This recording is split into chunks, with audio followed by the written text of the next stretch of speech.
মানে এই প্রাকৃতিক দুর্যোগের সবচেয়ে বড় ভিকটিম হচ্ছে কৃষক। আমাদের একটা জমি ধান কাটা হচ্ছে আজকে, সেই ধানেরও ঝামেলা হয়ে গেছে এই ঝড় বৃষ্টিতে। ধান সব জলের নিচে, ধানগুলো কেটে ফেলা খুব জরুরি। এদিকে ঝড় বৃষ্টিতে তো বাড়িতে প্রচুর ক্ষতি। এরকম ঝড় আসলে বিগত 20 বছরও হয় নাই। এই যে এখানে ঝড়ে এখানকার ধানগুলো একেবারে পড়ে গেছে, পচে যাচ্ছে। যে ড্রেন কেটে দেওয়া হয়েছে যাতে করে জমির জলটা বের হয়ে যেতে পারে। এই যে আমাদের ধানের অবস্থা, এই নৌকা কই পার করি লাগে না চোখ ভিজে গেছে তো আমার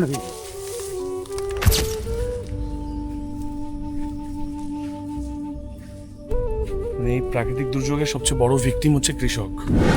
এটা কৃষকরা খুব নিভৃতে মেনে নেয়। তারা কোনো ধরনের প্রতিবাদ করে না, কারো কাছে কিছু বলে না। এই যে কঠিন সিদ্ধান্ত নিতে হচ্ছে যে ধানটা বিক্রি করব না, এখন পরে বিক্রি করব। এর মধ্যে ধানগুলো পচে গেছে, অনেক ধানে কুশি গজায় যাচ্ছে। কয়েকদিন ধরে ফেসবুকে, টিভিতে বিভিন্ন জায়গায় দেখতেছিলাম যে কৃষকের ধানে কুশি গজায় যাচ্ছে, বীজগুলা থেকে চারা গজ হয়ে যাচ্ছে। আজকে আমার প্রথম আমার ধানে দেখলাম সেটা। এই হইলে তো আসলে ধানগুলো তো নষ্ট হয়ে যায়, ধানের দাম তো পাওয়াই যায় না, পুরোটাই নষ্ট আর কি। ওরা আজকে প্ল্যান করতেছে যে এগুলো নিয়ে গিয়ে রোদে শুকাতে দিবে, দেখা যাক। আর টানা 1 সপ্তাহ যে পরিমাণ ঝড় বৃষ্টি হচ্ছে এদিকে, মাই গড। আপনাদের তো কিছুদিন আগে যে ভিডিওটা দেখিয়েছিলাম যে প্রায় 100-150 মতো গাছ উপড়ে গেছে। আমি আমার জীবনকালে এত ভয়াবহ মেঘের গর্জন কোনোদিনই শুনি নাই।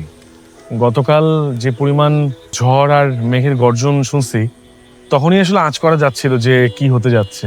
আর এই জায়গাটা দেখলেই বোঝা যায় যে ঝড়ের পুরো ইম্প্যাক্টটা ছিল এখানে। এই জন্য মাঝে মাঝে একদম ভাল লাগে না এগুলা হেসেল নিতে। আবাদ চুবাদ করো, আবাদ চুবাদ করে ক্ষতি, নষ্ট হয়ে যাওয়া, টাকা পয়সা না পাওয়া। ধান পাকলে কৃষক খুশি হয়, আবার অনেক সময় ধান পেকে গেলে সেটা কৃষকের দুঃখেরও কারণ হয়ে যায়। ঝড় বৃষ্টি হলে ধান পাকাটা অভিশাপ হয়ে যায় আর কি কৃষকের জন্য।